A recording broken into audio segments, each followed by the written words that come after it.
Frenny! Good morning, good morning, good morning! Uy, nakigaya ko kay madam na good morning, good morning, good morning. Pero dahil good morning pa naman, for today's vlog mga ka-Frenny, tayo ay magluluto ng kabote. Tayo magluluto ng karyoka. So, ganito yan.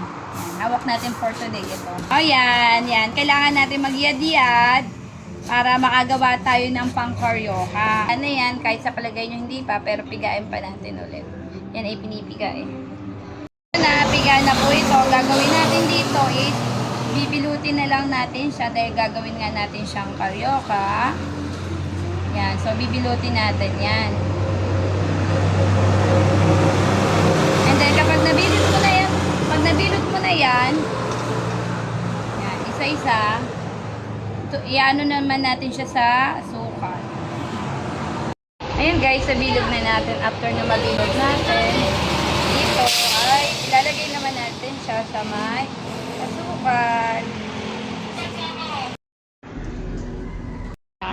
Mainit kung ating kawali. And then, bili na kayo, karyokong sunod.